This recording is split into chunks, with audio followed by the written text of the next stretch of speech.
오늘 저에게 주신 하나님의 말씀 함께 보도록 하겠습니다. 오늘 저에게 주신 하나님의 말씀 레위기 23장 9절로 14절 말씀입니다. 레위기 23장 9절로 14절 말씀 제가 여러분에게 봉독해 드리겠습니다. 여호와께서 모세에게 말씀하여 이르시되 이스라엘 자손에게 말하여 이르라. 너희는 내가 너희에게 주는 땅에 들어가서 너희의 곡물을 거둘 때에 너희의 곡물의 첫 이삭 한 단을 제사장에게로 가져갈 것이요 제사장은 너희를 위하여 그 단을 여호와 앞에 기쁘게 받으심이 되도록 흔들되 안식일 이튿날에 흔들 것이며 너희가 그 단을 흔든 날에 1년 되고 흠없는 숫양을 여호와께 번제로 드리고 그 소제로는 기름 섞은 고운 가루 10분의 2 에바를 여호와께 드려 화제로 삼아 향기로운 냄새가 되게 하고 전제로는 포도주 4분의 1 흰을 쓸 것이며 너희는 너희 하나님께 예물을 가져오는 그날까지 떡이든지 볶은 곡식이든지 생 이삭이든지 먹지 말지니 이는 너희가 거주하는 각 처에서 대대로 지킬 영원한 규례니라. 아멘. 아멘. 네, 저희가 여호와의 절기 오늘 네 번째 시간입니다. 네 번째 시간이자 절기로는 세 번째 시간이죠. 네, 초실절에 관해서 오늘 여러분하고 말씀 나누기 원합니다. 저희가 이렇게 하나님의 절기를 살펴보고 있는데요. 하나님의 절기들을 살펴보고 있는데 초실절은 이 봄 절기 중에 세 번째에 나타나는 말씀입니다. 봄에 스프링에 나타나는 절기 중에 세 번째에 나타나는 절기입니다. 본문인 레위기 23장은 사람들이 부르기를 절기의 장으로 불립니다. 저희가 이제 6월절, 무교절 이렇게 6월절과 이제 무교절은 좀 더 자세한 설명이 있는 이제 출애굽기를 본문으로 말씀드렸지만 레위기 23장에는 이스라엘 백성들이 지켜야 했던 그리고 지키라고 명령하셨던 7가지 절기에 관해서 기록하고 있습니다. 7가지. 그래서 저희가 보통 7대 절기라고 이야기를 해요. 7가지 절기에 대해서 말씀하고 있습니다. 여기서 하나님께서는 모세에게 이것들을 소개하시면서 나의 절기라고 말씀하십니다. 이스라엘이 그리고 이 나의 절기 때에 성회, 거룩한 집회로 모이라고 알려주셨습니다. 레위기 23장 2절에 이렇게 말씀하고 있죠. 이스라엘 자손에게 말하여 이르라. 이것이 나의 절기들이니 너희가 성회로 공포할 여호와의 절기들이다. 그러니까 나의 절기라고 말씀하시고 이것을 성회, 거룩한 집회로서 모이라라고 말씀하고 있습니다. 지난주에 말씀드렸듯이 우리가 이 절기에 관해서, 이 절기들에 관해서 우리가 관심을 가져야 하는 이유는 이것들이 영원하고 변치 않으시는 그리고 또 어제나 오늘이나 영원토록 동일하신 하나님의 절기이기 때문입니다. 지금까지 살펴보았고 또 오늘 말씀에서 우리가 또 발견할 수 있는 것은 하나님께서 그 정하신 그분의 절기에 맞추어서 그 의미대로 역사 속에서 이루어 가셨다라는 것입니다. 그러니까 절기들을 살펴보면 하나님께서 하실 일들, 하나님께서 어떤 일을 행하실지 그 그림자를 볼 수 있습니다. 6월절 양과 같이 예수님께서 죽으셨죠. 또 무교절의 빵과 같이 우리가 하나님 앞에 누룩 없는 자, 죄가 없는 자로서 설 수 있음을 우리 하나님께서 그 절기들로 먼저 보여주신 것입니다. 그래서 이 절기들을 살펴보는 것은 유대인들이 지키는 그들만의 문화가 아니라 그들만의 명절이 아니라 우리 그리스도인들도 동일하게 살펴보고 기억해야 할 만한 하나님의 시간표이다라는 것이죠. 오히려 유대인들은 그저 옛날에 자기 조상들이 지켜온 어떤 그런 기념일 정도밖에 되지 않을지 모르지만 이 절기들이 예수 그리스도로 말미암아 성취, 이루어진 것을 볼 수 있는 우리 그리스도인들은 더욱더 자세히 살펴보아야 하는 것이다 라는 것입니다. 이러한 마음가짐으로 함께 오늘 우리 초실절 말씀을 살펴보기 원합니다. 이 초실이라는 단어는 성경에서 출애굽기 34장에서 77절을 설명하면서 우리 개역성경에는 이 77절을 설명하면서 맥추의 초실절이라고 설명하는 단 한 절에만 나타납니다. 그러나 이 초실, 이 한문인데요. 한자어죠. 이 초실이 의미하는 첫 열매, first fruit. 이 처음 열매와 같은 단어는 구약이나 신약이나 또 성경 전반에 걸쳐서 등장하는 중요한 개념이자 주제입니다. 그리고 이 성경은 이 처음 열매 중 가장 좋은 것을 하나님께 드리라라고 말씀하고 있습니다. 출애굽기 23장 19절이죠. 내 토지에서 처음 거둔 열매의 가장 좋은 것을 가져다가 너의 하나님 여호와의 전에 드릴지니라. 자, 이렇게 말씀하고 있다는 것입니다. 여기서 이제 처음 거둔 열매의 가장 좋은 것이라고 말씀하지만 여기에서 이 처음 것은 소나 양이나, 그러니까 소나 양이 처음 난 것이나 또 사람의 첫 아들, 장자도 포함합니다. 자, 출애굽기 34장 19절로 20절의 말씀 보겠습니다. 모든 첫 태생은 다 내 것이며 내 가축의 모든 처음 난 수컷인 소와 양도 다 그러하며 나귀의 첫 새끼는 어린 양으로 대속할 것이요 그렇게 하지 아니하려면 그 목을 꺾을 것이며 내 아들 중 장자는 다 대속할지며 빈손으로 내 얼굴을 보지 말지니라. 아멘. 처음 난 것은 다 하나님의 것으로 드려야 하는데 나귀는 어린 양으로 대신 드릴 수 있다라고 말씀하고요. 또 첫 번째 아들을 위해서도 대속, 그러니까 어린 양을 드리라라고 말씀하고 있다라는 것입니다. 자, 이렇게 성경은 처음 난 것, 첫 열매, 처음 것, 이것이 하나님의 것이라고 이야기하면서 이 처음을 강조하고 있습니다. 이것은 처음 것, 처음에 난 것이 전체 나머지 모든 것을 대표한다는 성경의 원리를 말씀하고 있습니다. 그래서 이 처음 것을 하나님께 돌리고 또 감사한다면 나머지 것들도 하나님께서 책임져 주시겠다라는 의미라는 것입니다. 이것은 또한 전부가 처음 것을 드림으로 말미암아 나머지 전부도 하나님께서 주셨음을 고백하고 감사하는 것이기도 합니다. 사실 10분의 1을 드리는 11조도 역시 같은 의미입니다. 이처럼 처음 난 것이라는 초실, 이 첫 열매는 하나님의 것을 하나님의 것으로 인정하면서 하나님께 감사하는 어떤 표라는 것입니다. 자, 그러므로 초실절은 이 처음 난 것을 드리는 절기예요. 그러니까 feast. 그러니까 처음 난 것을 드리는 절기입니다. 자, 그렇다면 무엇에 처음 난 것일까요? 그렇죠? 지금까지 뭐 양의 처음 난 것, 나귀의 처음 난 것, 사람의 처음 난 것 이렇게 있는데 무엇에 처음 난 것을 드리는 절기일까요?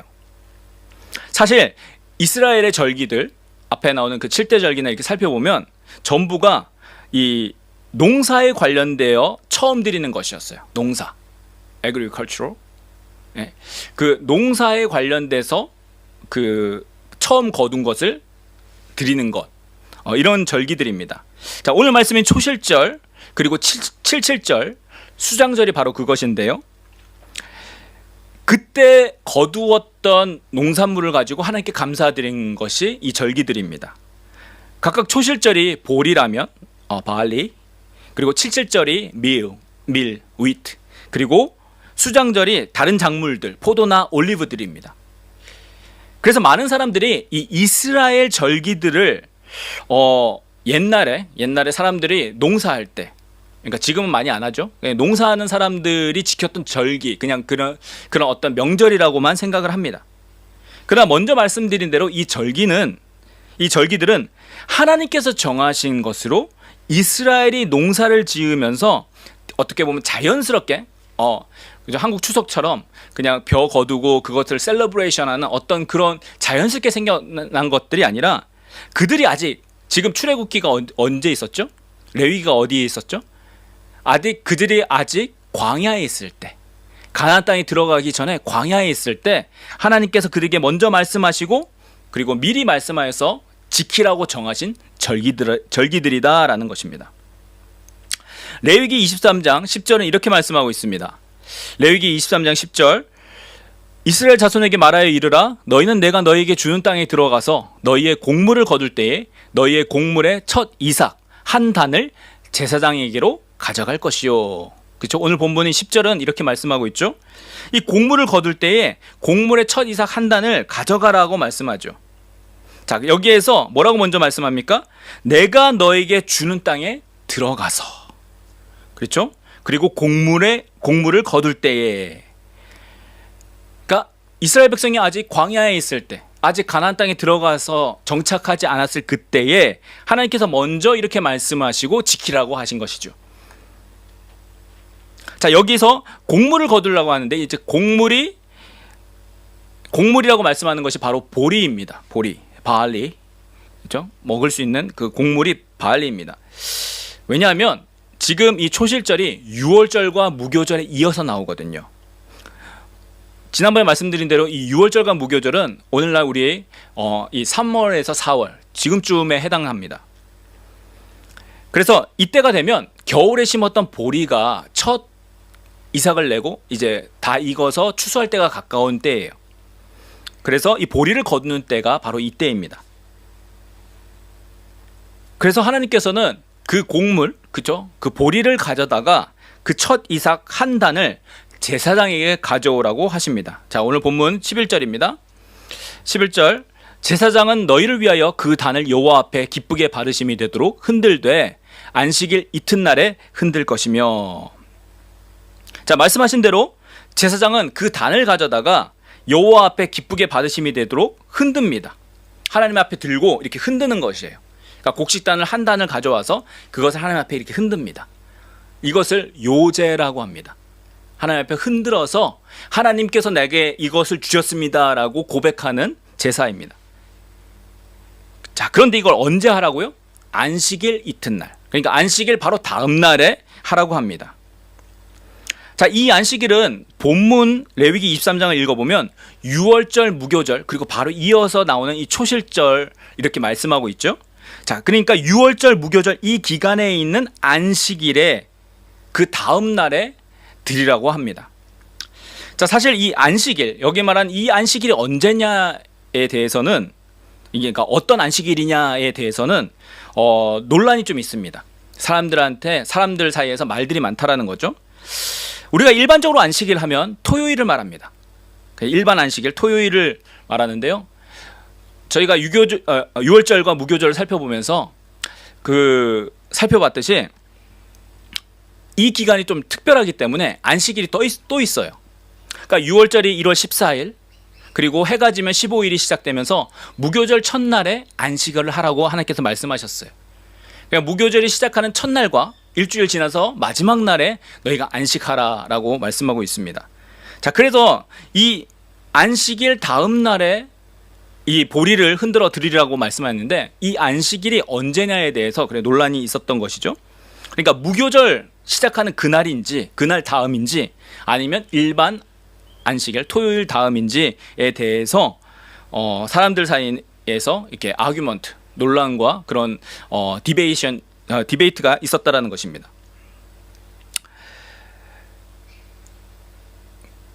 자, 근데 결론부터 말씀드리면 여기서 말한 이 안식일은 일반적인 토요일 안식일을 말합니다.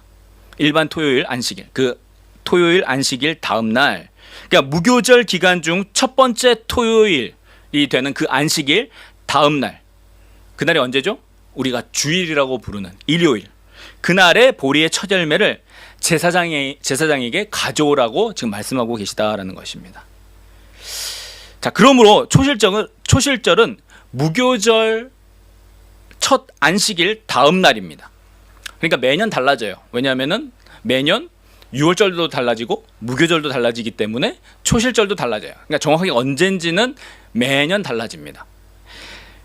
근데 어쨌든 유월절과 무교절이 있는 그 주간에 있는 토요 안식일 다음 날, 그러니까 첫 일요일이죠.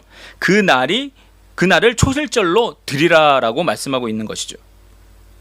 자, 그날 사람들은 아침 일찍 보리밭으로 간다고 해요. 아침 일찍 보리밭으로 가서 보리를 한 단을 꺾어 옵니다. 그러니까 낫으로 베어서 추수해서 옵니다. 그것을 가지고 제사장에게 드리고 제사장은 그것으로 곱게 갑니다. 곱게 갈아서 하나님 앞에 흔들고요, 먼저. 그리고 곱게 갈아서 체에 쳐가지고 그것을 가루로 해서 그 다음에 기름을 섞어서 또 하나님께 드립니다. 자, 이것을 grain offering이라고 해요. 한국말로는 소제. 소제를 하나님께 드립니다. 그리고 1년 된 흠없는 수장을 번제, 번트 어퍼링으로 완전히 태워서 하나님께 드립니다. 이렇게 하나님께 초실절 제사를 드리라라고 하나님께서 명령하셨다라는 거예요. 이렇게 제사를 드린 다음에 사람들은 그제서야 나머지 보리를 추수해서 보리를 베어서 이제 자신들이 먹거나 아니면은 시장에 갔다가 팔 수 있었다고 합니다. 자, 이것이 초실절이고 초실절에 행하는 제사였습니다. 자, 그렇다면 우리가 살펴봐야 되는 것은 유월절 무교절이 의미가 있었던 것처럼 초실절은 어떤 의미가 있는지 살펴보는 것입니다.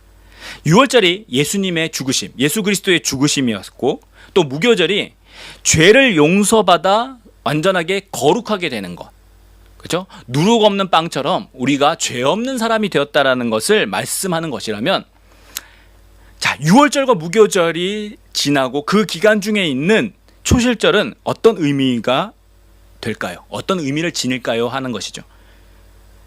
자, 바로 예수께서 십자가를 지셨던 그 유월절 기간에 안식 후 첫날에 일어난 사건을 말씀하고 있습니다. 자, 마태복음 28장 1절에 이렇게 말씀하고 있습니다. 안식일이 다 지나고 안식 후 첫날이 되려는 새벽에 막달라 마리아와 다른 마리아가 무덤을 보려고 갔더니 라고 말씀하고 있습니다. 자, 사람들은 첫 보리단을 베러 보리밭으로 나가는 그 시간에, 아침 일찍이죠. 자, 그 시간에 마리아들입니다. 사실 마리아, 막달라 마리아와 또 다른 마리아. 예, 성경에 보면 마리아라고 나오는 사람들이 되게 많아요. 예수님의 어머니도 마리아고, 예, 당시 가장 흔한 이름, 여자가 쓰는 가장 흔한 이름 중에 하나가 이 마리아인데, 어쨌든 이 마리아들이 무덤을 보러 갔다라고 말씀하고 있습니다. 자, 예수의 무덤으로 가서 그들이 무엇을 발견했을까요? 무엇을 보았을까요? 빈 무덤이었습니다. 분명히 예수님을 넣어놨는데, 예수님의 시체를 넣어놨는데 예수님의 버디, 예수님의 몸이 보이지 않는 거예요. 그러니까 무덤이 비어 있습니다. 그리고 그들은 천사를 만났다라고 성경은 기록하고 있죠. 자, 무엇을 말씀합니까? 바로 예수님의 부활, resurrection, 예수님의 부활 사건을 말씀하고 있습니다. 성경은 예수께서 십자가에서 죽으신 것으로 끝난 것이 아니라 다시 살아나셨다, 부활하셨다라고 말씀하고 있다라는 거예요. 여러분, 그것을 믿으십니까? 예수님이 부활하셨다는 거 믿으십니까? 여러분, 만약에 믿으신다면 놀라운 믿음을 갖고 계신 거예요. 왜냐? 여러분, 사람은 누구나 죽습니다. 누구나 죽죠? 죽음을 피한 사람은 없어요. 피할 수 있는 사람도 없습니다. 그래서 누구나 죽는 것, 죽음을 두려워합니다. 무서워합니다. 왜냐하면 누구도 피할 수 없고 그 죽음을 당하면 그것으로 끝이라고 생각하기 때문입니다. 내가 사랑하는 사람과 다시 못 만나고, 내가 좋아하는 것 다시 하지 못하고 영원히 사라진다라고 생각한다라는 것이죠. 혹 다른 종교를 가진 사람은 어떤 그냥 먼 곳에 가겠지라는 그냥 막연한 기대가 있을 뿐입니다. 자, 그런데 그리스도인들은 다시 산다라는 이 부활, resurrection을 믿는 사람들입니다. 왜요? 어떻게 믿을 수 있을까요? 여러분, 부활하는 것을 본 적이 있습니까? 죽은 사람이 다시 살아나는 거 본 적이 있어요? 영화에서 말고 실제 삶에서. 잠시 죽었다가 깨어나는 그런 사건들은 있다라고 합니다. 그런데 그 사람들도 결국은 죽습니다. 자, 그런데 다시 살아나서 영원히 죽지 않는, 영원히 사는 사람을 여러분 본 적이 있습니까? 자, 그런데요, 우리 그리스도인들은 그 부활, 죽었다가 다시 살아나서 영원히 사는 것을 믿는 사람들입니다. 왜요? 어떻게요? 예수께서 부활하셨음을 믿는 사람들이기 때문에 그랬어요. 예수께서 부활하셨다는 것을 믿는 사람들이기 때문에 우리도 죽었다가 다시 살 수 있다라는 것, 부활할 수 있다라는 것을 믿을 수 있다라는 겁니다. 그러니까 본 적도 없어요. 들은 적도 없어요. 자, 그런데 그러한 사건을 믿는 사람들이다라는 것입니다. 그리고 그분의 부활을 믿는다라는 것은 우리도 죽음이 끝이 아니라 부활하여서 다시 살아나서 영원히 살 거라는 것을 믿는다라는 의미이기도 합니다. 그러니까 영원한 삶이 있다라는 것을 믿는 사람들이 바로 그리스도인들이다라는 거예요. 여러분, 이것은 놀라운 것입니다. 왜냐하면 우리가 본 적도 없어요. 들은 적도 없어요. 경험해 보지도 못했어요. 그런 일들이 일어나지 않아요. 자연적인 현상에서는 그런 일들이 전혀 없어요. 근데 그것과 정반대되는 부활이라는 것을 여러분, 우리가 믿고 있다라는 거예요. 어떻게 믿을 수 있을까요? 우리의 믿음은 여러분, 우리가 이것을 믿을 수 있는 이 믿음은 여러 번 들어서 우리 아빠가 이야기하니까, 우리 목사님이 이야기하니까, 내 친구가 이야기하니까, 내가 어렸을 때부터 들어왔으니까 세뇌되었다, 그러니까 브레인워싱 됐다라고 이야기하는 게 아니라는 거예요. 그런가 보다 하는 게 아니라 우리의 믿음은 증거, 영어로 하면 컨빅션으로부터 비롯된 것입니다. 그것으로부터, 그러니까 증거가 있다라는 거예요. 자, 성경은 어떻게 말씀하는지 보겠습니다. 히브리서 11장 1절입니다. 믿음은 바라는 것들의 실상이요 보이지 않는 것들의 증거니 라고 말씀하고 있죠. 자, 믿음은 바라는 것들의 실상, 그리고 보이지 않는 것들의 증거다라고 말씀하고 있어요. 자, 이것이 무슨 말일까요? 그러니까 우리가 바라고 보이지 않는 것을 가진 것처럼, 그리고 보는 것을 가진 것처럼, 그리고 보이지 않는 것을 보는 것처럼 하는 것이 믿음이라고 설명하고 있어요.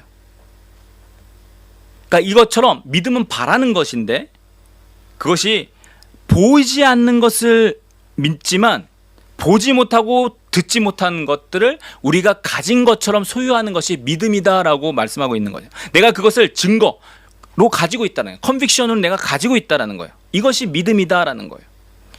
자, 그러면 여러분, 보지 못하고 듣지 못한 것, 그럼 어떻게 믿을 수 있을까라는 것입니다. 이것이 믿음인데, 어떤 분들 많이 이렇게 이야기해요. 안 믿어져요. 그러면서 믿음이 없는 것 같아요, 이렇게 보통 이야기합니다. 자, 그러면 우리가 보지도 못했어요, 듣지도 못했어요, 경험할 수도 없어요. 누가 죽었다가 다시 사는 사람이 있다라고 하면 저 사람 미쳤어 이렇게 이야기하지, 그래? 이렇게 이야기할 세상 사람 아무도 없어요. 자, 그런데 우리는 그것을 믿는다라고 이야기하고 그것이 믿음이라고 이야기한다는 겁니다. 근데 왜? 어떻게 믿을 수 있을까요? 어떻게 그런 믿음을 가질 수 있을까요? 그래서 예수님께서 보지도 못했고 듣지도 못한 일을 보여주신 것입니다. 들려주신 것이에요.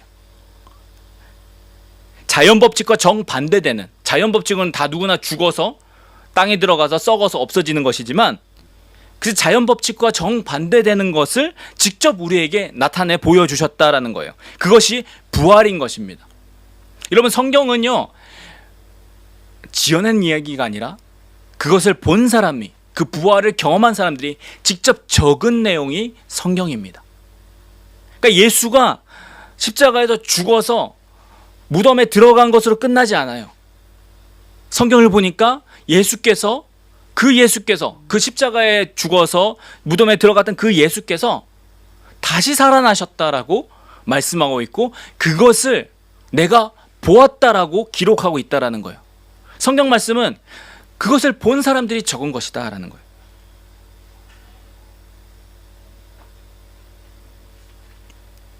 그것이 바로 부활입니다. 초실절 보리의 첫 열매로서 나머지 전체를 감사하여서 한 단을 하나님께 드리는 것이었죠. 자, 예수께서 그 자신이 첫 열매가 되셔서 우리 전부를 대신에 먼저 보여주신 것이라는 거예요. 부활이라는 열매가 있다라는 것을 예수님께서 자기가 first, 첫 번째가 되셔서 보여주셨다라는 거예요. 여러분, 부활 믿는 거 어렵습니다. 왜냐하면 우리가 보지도 못했고 듣지도 못했고 경험할 수도 없기 때문이에요. 그러니까 자연적인 것도 아니에요. 다시 살아나는 거, 다시 살아날 수 있다라고 하면 믿기 어렵습니다. 여러분, 그런데 그렇게 믿지 못하는 게 당연한 거예요. 당연한 거예요. 여러분, 학교에 가서, 여러분 직장에 가서 나 다시 살아나는 거 믿어 그러면 사람들이 약간 미쳤다라고 할 거예요. 왜요? 당연한 게 아니기 때문에. 그렇죠? 다시 살아나는 것이 당연한 게 아니고 죽는 것이 당연하기 때문이죠. 성경을 읽어보면 사도 바울 시대의 고린도 교회가 그와 같았다라고 말씀합니다. 그들도 부활을 믿지 못했어요. 부활이 없다고 생각하는 사람들도 있었습니다. 자, 그런 사람들에게 바울은 예수께서 죽은 사람들 가운데서 부활하셨다라고 말하면서, 만약에 부활이 없으면, 부활이라는 게 없으면 예수님도 다시 살지 못했을 것이다 라고 말씀합니다. 그러니까 부활이 없으면 예수님도 다시 살아나셨을 것이요, 부활이 없다면 우리가 너희에게 지금 말하고 있는 것, 설교하고 있는 것, 가르치고 있는 것, 이런 거 다 헛된 것이다. 우리가 가진 믿음도 헛된 것이다. nothing이라는 거예요. 그리고 우리 그리스도인들이 세상에서 가장 어떤 사람들이다? 불쌍한 사람들이다 라고 말씀하고 있어요. 바울은 부활을 믿는 것이 우리 그리스도인들의 신앙의 핵심, 중심이라는 것을 알고 있었다는 것입니다. 만약에 부활이 없다면 우리 믿는 사람들이 가장 불쌍한 사람들이라는 거예요. 다시 사는 것이 없고 이 세상 삶, 이 세상 라이프밖에 없으면 가장 불쌍한 사람들이 우리 그리스도인들이라는 거예요. 왜요? 우리 그리스도인이기 때문에, 우리가 예수를 믿기 때문에 지금 이 시간 예배드리고 있죠. 예수님을 알지 못하면 지금 나가서 놀고 있을 거예요. 예수님 때문에 우리 하지 못하는 거 있어요. 예수님 때문에 뭔가 많이 지켜요. 그리고 예수님 믿으라고 우리가 증거합니다. 욕을 먹으면서도. 지금 많은 선교사님들이 자기가 죽을지도 모르는 목숨의 위협을 받으면서도 세계 여러 나라에서 복음을 증거하고 있어요. 만약 우리 그리스도인들에게, 예수 믿는 사람들에게 부활이 없다면, 다시 사는 것이 없다면 이렇게 하는 것이 모두 nothing, 헛되다라고 말씀하고 있다는 거예요. 그러니까 사도 바울은 그것을 알았던 사람이에요. 바울은 자기가 부활이 없으면 가장 불쌍한 사람이라는 것을 알았던 사람들. 그런데 왜 바울은 그렇게 살았을까요? 부활이 있음을 믿었기 때문에, 부활이 진짜라는 것을 알았기 때문이다라는 것입니다. 그래서 바울은 고린도 교회, 고린도 사람들에게 그 부활이 없다고 하는 그런 사람들에게 다음과 같이 말씀합니다. 고린도전서 15장 20절로 24절 말씀입니다. 자, 그러나 이제 그리스도께서 죽은 자 가운데서 다시 살아나사 잠자는 자들의 첫 열매가 되셨도다. 사망이 한 사람으로 말미암았으니 죽은 자의 부활도 한 사람으로 말미암는도다. 아담 안에서 모든 사람이 죽은 것 같이 그리스도 안에서 모든 사람이 삶을 얻으리라. 그러나 각각 자기 차례대로 되리니 먼저는 첫 열매인 그리스도요, 다음에는 그가 강림하실 때에 그리스도에게 속한 자요, 그 후에는 마지막이니 그가 모든 통치와 모든 권세와 능력을 멸하시고 나라를 아버지 하나님께 바칠 때라. 그러니까 예수님께서 첫 열매로서 부활이 있다는 것을 보여주셨다라고 말씀하고 있습니다. 그러니까 처음 보리 따니 나머지 전부 보리 추수를 대표하는 것처럼 예수님께서 부활의 첫 열매로서 우리도 부활할 수 있다는 것을 보여주셨다라는 거예요. 그러니까 대표로 보여주신 거예요. 아, 부활이라는 게 있어. 죽음이 다가 아니라 다시 살아나는 것이 있어라고 보여주신 분이 예수님이다라는 거예요. 그러니까 부활이라는 게 있다라고 알려주셨다라는 거예요. 그러니까 예수님이 부활하신 것을 우리가 보면, 아, 나도 부활할 수 있겠다, 나도 부활한다라는 믿음을 가질 수 있다라는 것이고, 예수님의 부활은 우리의 부활도 증명하고 계시다라는 것을 말씀하고 있습니다. 여러분, 우리 그리스도인들은 그래서 부활을 믿는 사람들이에요. 이 세상 삶이 전부가 아니라 죽어도 다시 살아서 영원히 살 것을 믿는 사람들입니다. 자, 이 말은요, 이 땅에서 우리가 70년, 80년, 좀 오래 살면 100년 가까이 사는 그것이 전부가 아니라 영원히 사는 것을 바라보고 준비하는 사람들이다라는 말입니다. 그러니까 영원, eternal life, 그러니까 이터널을 준비하는 사람들이다라는 거예요. 여러분, 우리가 이 땅만 바라보면요, 여러분 세상 사람들 가만히 보세요. 이 땅만 바라보면 우리가 소망하고 자랑하는 것이 다 이 땅의 것들이에요. 집 사고, 땅 사고, 차 사고, 아니면 어디 여행 가고, 먹고, 누리고, 나 다른 사람보다 이거 가지고 있다라고 자랑하는 것. 여러분, 이 땅만 바라보면 그것을 자랑하게 돼요. 자, 그런데 영원을 바라보는 사람들은 자랑하는 게 달라요. 영원을 바라보는 것은 이 땅에 없어질 것들을 자랑하지 아니고 영원히 남을 것들을 바라보고 준비하는 사람들이기 때문에 그렇습니다. 여러분, 어떤 사람이 되어야 하겠습니까? 만약에 여러분이 부활을 믿는다면, 부활을 진정으로 믿는다면 영원을 준비해야 된다는 거예요. 이터널 라이프를 준비해야 된다는 거예요. 이 땅에 70년, 80년 있을 것도 사람들이 준비한다라고 하지만 그거보다 더 긴, 아니 끝이 없는 그 삶을 우리가 이 땅에서 준비해야 된다라는 것입니다. 그리고 그것을 준비하는 사람들은 이 세상 사람들이 자랑하는 것과 다른 것들을 자랑한다라는 거예요. 그러므로 그 사람이 자랑하는 것을 보면 그 사람이 지금 어디를 보고 있는지를 우리가 알 수 있습니다. 다른 사람은 생각하지 말고 여러분 자신을 한번 생각해 보세요. 내가 지금 자랑하는 것이 무엇인가? 나는 지금 무엇을 자랑하고 있는가? 여러분, 교회 다닌다고 그리스도인이 아니라 그리스도와 같이 부활할 것을 바라보고 그 부활할 나를 준비하며 소망하며 영원한 삶을 바라보고 나아가는 사람들, 그 사람들이 바로 그리스도인들이라는 것입니다. 그러니까 죽음이 끝이 아니기 때문에 죽음 너머의 그 라이프, 그 삶을 준비하는 사람들이다라는 것이에요. 그래서 그리스도인들은 없어질 것에 그렇게 목매지 않습니다. 있으면 감사하고 또 없어도 뭐 그만입니다. 왜요? 그것이 영원하지 않은 것을 알기 때문에. 자, 그런데 그리스도인들이 가지고 싶고 추구하고 소유하고 싶은 것이 있어요.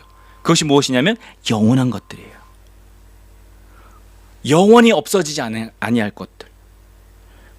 우리 그리스도인들이 반드시 소원하고 추구해야 되는 것, 바라보고 나아가야 되는 것이 뭐냐면 영원한 것들이라는 거예요.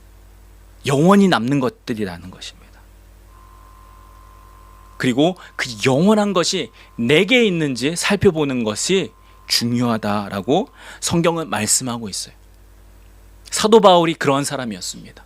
자기가 자랑할 것들 많았어요. 이 세상에서 자랑할 것들이 어떻게 보면 가장 많은 사람, 누릴 것들이 가장 많은 사람이 사도 바울이었어요. 하나도 부족한 것이 없었어요. 어디 가면 다 대우받는 사람이었어요. 그리고 자기가 가진 지식도 많았어요. 그리고 당시 가장 힘센 나라인 로마의 시민권도 가지고 있었던 사람이에요. 그러니까 로마 사람이었어요. 그래서 어디 가나 유대인이 아니라 로마 사람으로 대우받을 수 있었던 사람이 바울이었어요. 자, 그런데 바울은 그것들을 다 배설물처럼, 똥처럼 내가 버린다라고 이야기합니다. 왜요? 내가 영원한 것들과 그런 것들을 비교해 보니까 없어질 것들, 그런 것들이 똥과 같다라는 거예요. 배설물과 같다라는 거예요. 여러분, 배설물 똥 싸놓고 막 그것을 막 이렇게 보관해 두고 막 그렇게 귀하게 여기지 않지 않습니까? 그냥 바로 물 내려가지고 내려보내죠. 빨리 치워버리잖아요. 영원히 보관할 것이 아닙니다. 그러니까 사도 바울은 그것을 알았던 거예요. 영원한 것들을 바라보고 내가 지금 가진 것을 바라보니까 내가 이것을 가지고 사는 게 아니라 영원을 바라보고 살아야 되는 사람이구나 라는 것을 깨닫고 그것을 위해 살았던 사람이 사도 바울이에요. 여러분, 우리가 반드시 우리 그리스도인이라면 반드시 바라보고 추구하고 소원해야 되는 것, 자, 그것이 이 영원한 것들입니다. 부활 이후에 있을 영원한 삶입니다. 영원한 생명입니다.